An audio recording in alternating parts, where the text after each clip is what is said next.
O temor de que a parentela aumente indefinidamente, em consequência da reencarnação, é, de fundo, egoístico. Prova naquele que o sente falta de amor bastante amplo para abranger grande número de pessoas. Um pai que tem muitos filhos ama-os menos do que amaria a um deles se fosse único? Mas tranquilizem-se, os egoístas. Não há fundamento para semelhante temor. E aqui nós temos uma parte importante que a gente tem que entender.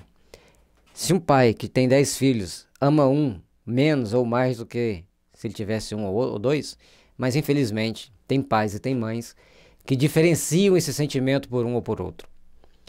E aí nós temos que procurar fazer as devidas observações, nós temos que procurar fazer os devidos entendimentos de que as bases, as leis que regem a nossa vida, é uma lei de entendimento, é uma lei que vai fazer com que a gente tenha melhor condição de refletir na misericórdia de Deus.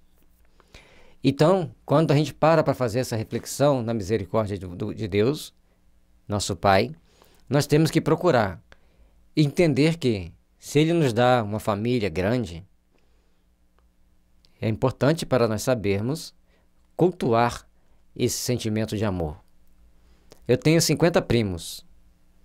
Lógico, tem aqueles que a gente gosta mais do que o outro, a gente tem mais afinidade, mas eu procuro tratá-los todos bem, da mesma forma, fazer minhas orações por todos eles, e se eu pudesse vê-los mais vezes, eu procuraria vê-los.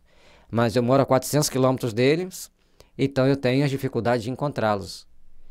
A gente às vezes vê as fotos no Facebook, comunica pelos mecanismos que a gente tem hoje da tecnologia para comunicar, mas é importante que a gente entenda que nós temos que aprender a amar toda a humanidade como se fossem os nossos parentes. Aqueles que estão mais próximos de nós, lógico, a gente tem mais afinidade, a gente tem mais afeto. Mas aqueles que estão mais distantes, emocionalmente falando, a gente tem que aprender a conviver com eles, aprender a respeitá-los, aprender a edificar melhores sentimentos. E é com esses sentimentos que a gente vai se fortalecer para um amanhã melhor. Todos nós que caminhamos aqui na Terra temos que ter sempre o cuidado de como vamos enfrentar as adversidades dentro da nossa família, procurarmos não criar tanto atrito e, lógico, aqueles que criam problema conosco, saibamos relevar, saibamos cultivar o sentimento de amor, o sentimento de paz.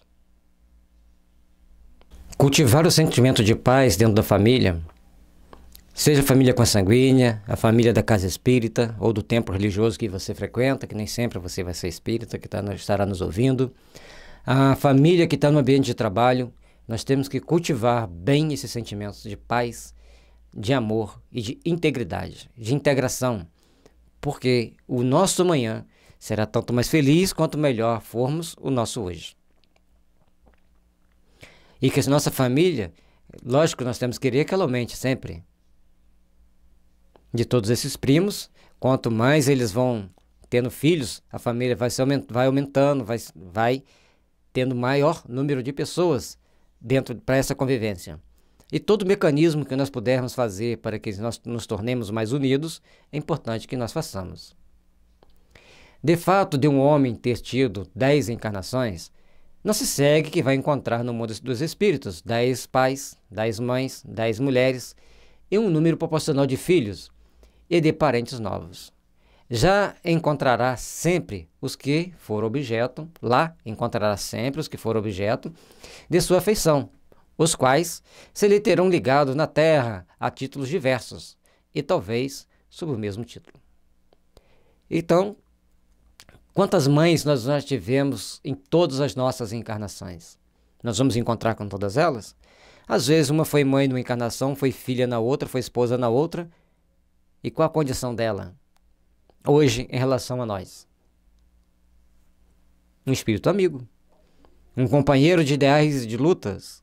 É por isso que nós temos que ter a nossa reformulação de conceitos éticos e morais. E às vezes a gente está aqui na Terra, convive com uma esposa, chegamos no plano espiritual, ela fala, não, eu fui lá, convivi com você, trabalhamos juntos, mas a minha alma está ligada ao fulano, com quem eu vou prosseguir a minha jornada evolutiva. E você vai ficar, como diz na gíria, né, chupando o dedo. Certamente você vai encontrar com alguém, olha que bom que você veio. Você aprendeu a conviver bem com ela, cumpriu etapas importantes. Dentro das suas diferenças emocionais, vocês estabeleceram um ponto de equilíbrio e saíram vitoriosos. Vamos conseguir continuar a nossa jornada. E assim que a gente vai aprendendo, assim que a gente vai se aperfeiçoando. No mundo espiritual, nós teremos almas ligadas a nós por variados laços, por variados sentimentos. E é dentro desses laços, dentro desses sentimentos, que nós vamos começar a construir as bases para o nosso futuro, as bases para o nosso amanhã.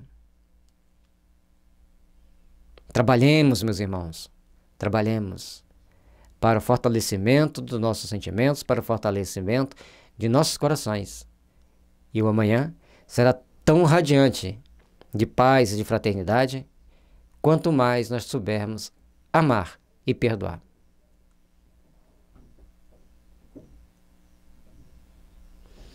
Portanto, nós vamos encontrar no mundo dos espíritos aqueles que são mais afeitos a nós, que têm os melhores sentimentos com relação a nós, que cultivam conosco os melhores ideais.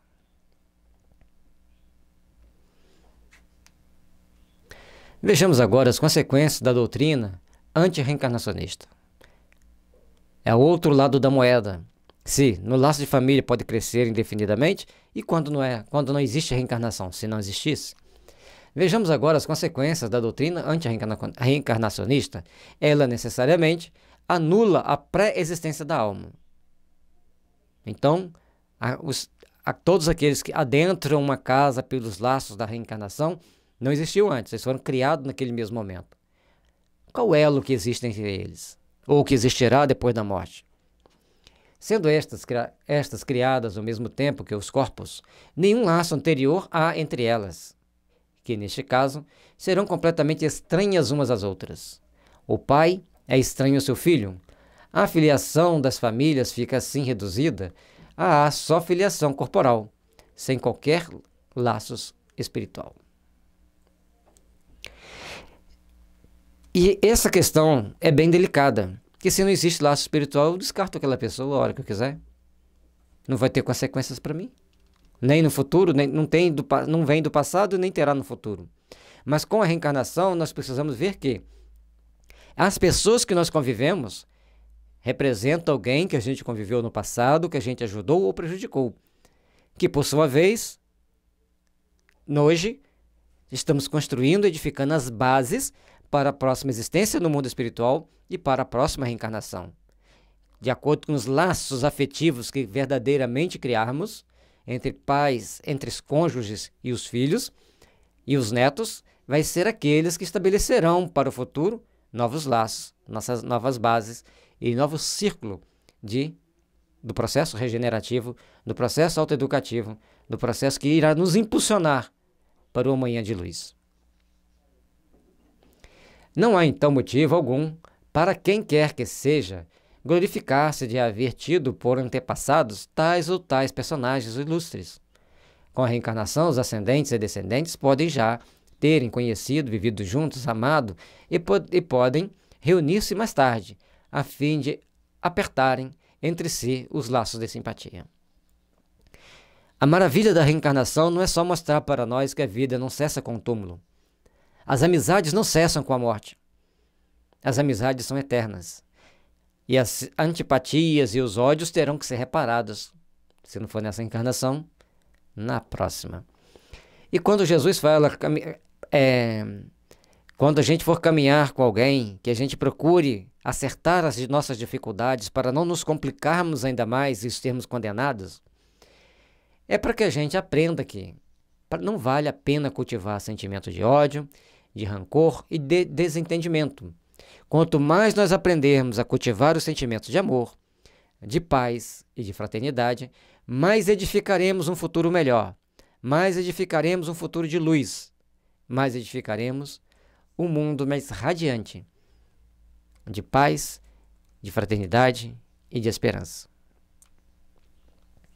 Estejamos, meus irmãos, com o coração unido para as grandes realizações do espírito imortal. Estejamos, meus irmãos, com os corações abertos às grandes realizações da alma, porque as nossas almas estarão cada vez mais dispostas a edificarem, dispostas a construírem aquilo que nós valorizamos no ímã de nosso ser. Procuremos, pois, construir as bases dos bons sentimentos, dos bons pensamentos, da boa conversa, das boas ações, para que o amor seja a energia mais sublime a envolver a nossa alma e nos impulsionar para o encontro com o Pai, onde, se fizer necessário, o nosso processo evolutivo. Que os laços de simpatia entre todos que aqui convivem, em todos os aspectos da nossa sociedade, sejam cada vez mais fortalecidos pela conscientização de que nós temos responsabilidade pelos atos de amanhã, pelas nossas ações de amanhã. E assim, valorizemos as oportunidades de estarmos aqui na Terra, valorizemos as oportunidades de preservarmos a natureza, de preservarmos a vida dos animais selvagens, da fauna, e saibamos, porque o nosso futuro, o futuro das nossas próximas reencarnações, está intimamente ligado com aquilo que fizermos hoje, com aquilo que semearmos hoje, com aquilo que plantarmos hoje. Trabalhemos, pois, para construir e edificar uma manhã de luz e de fraternidade para todos nós. Que Jesus abençoe a todos nós, que envolva os nossos lares nas vossas bênçãos de amor e de paz, e que saibamos aprender a fortalecer os laços de simpatia e de amor entre todos os nossos familiares e aqueles que convivem conosco no ambiente de trabalho, no ambiente religioso e no dia a dia por onde passarmos. Que a paz esteja em todos os corações.